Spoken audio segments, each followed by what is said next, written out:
Lo que decía el Zócalo, ¿no? Una ley de emergencia o el nombre formal que es de solidaridad y reactivación productiva. Son palabras que nos da raro que se enuncien juntas. ¿No es posible la solidaridad a partir de una reformulación del sistema económico nacional? Sí, sin duda.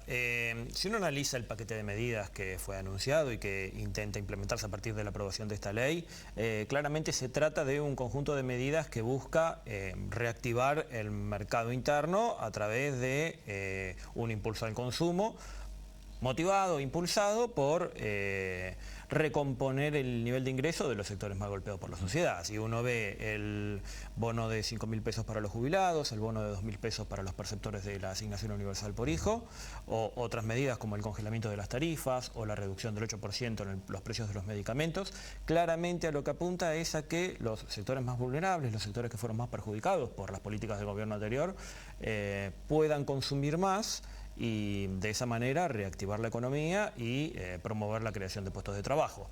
Para evitar que ello redunde en un incremento de la demanda de productos importados es que se implementa esta medida de un impuesto del 30% a la compra de productos en dólares con tarjeta. Claramente hay que comprenderlo entonces como un volantazo respecto de la política económica que estaba llevando el país hasta hace algunos meses, nada más. Sí, absolutamente. Va en un sentido diametralmente opuesto al que tenía la política económica del gobierno anterior. La política económica del gobierno anterior agredió en gran medida los ingresos de los sectores populares y en parte eso es una de las causas explicativas de la recesión.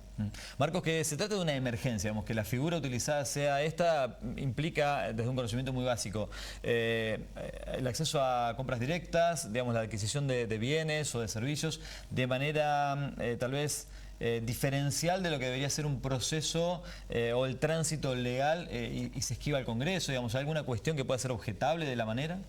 No, es un proyecto de ley que se envió al Congreso y que está debatiéndose en este momento. En ese sentido se están cumpliendo todos los pasos previstos para lo que es una sanción de ley de acuerdo a la Constitución. La sombra, digamos, o el temor de que esto genere inflación o de que sea otra situación que dispare problemas para los consumidores, ¿es latente, es posible, es una hipótesis tal vez exagerada? Yo considero que no, porque la inflación hasta ahora estuvo motivada principalmente por la enorme volatilidad que tuvo el dólar. No por el consumo de los sectores populares, que de hecho disminuyó. Si uno ve la evolución del consumo a nivel agregado, el consumo viene cayendo desde hace muchos meses. Y ahora el tipo de cambio está controlado por el cepo cambiario, lo que se llama cepo cambiario, la restricción a la compra de dólares. Medida no solo que es adecuada, sino que a esta altura ya era imperiosa.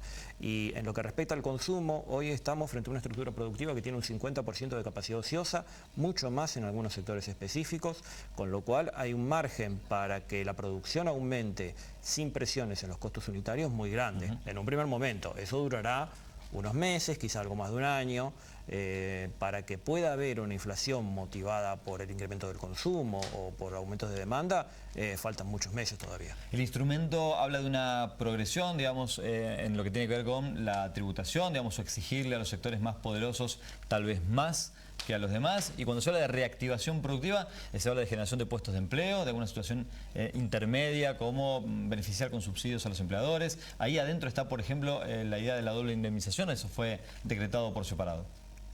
Sí, la idea de la doble indemnización, que solamente abarca a los puestos de trabajo actualmente existentes, no a los nuevos, apunta a evitar el proceso de destrucción de puestos de trabajo que también viene teniendo lugar desde hace varios meses. Pensemos que entre 2018 y 2019 se perdieron aproximadamente 350.000 puestos de trabajo registrados en la economía argentina.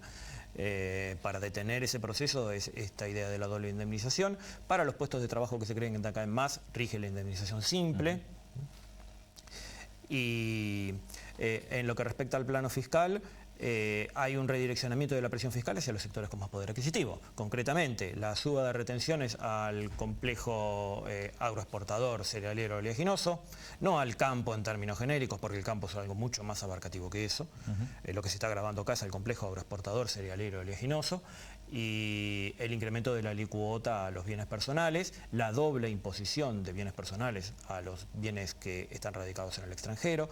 Todas estas cosas apuntan a que la presión fiscal se redireccione hacia los sectores de más poder adquisitivo, pudiendo así lograr un equilibrio fiscal sin que eso redunde en una caída en el poder de compra de los sectores populares. Marcos, para terminar, lo que estás enumerando en esta última instancia, parecen ser medidas efectivistas o medidas de corto plazo. ¿Eso es así? Digamos, ¿pueden verse modificaciones en la situación económica o de fondos nacionales en los próximos meses?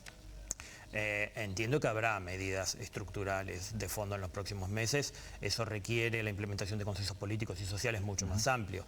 Es cierto que este conjunto de medidas en principio es coyuntural y lo que apunta es a paliar la situación de emergencia social a la que se llegó al día de hoy.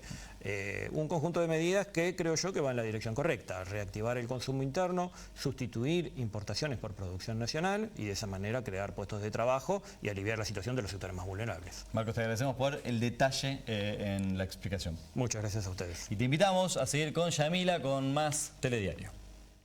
Así es, porque ayer les contábamos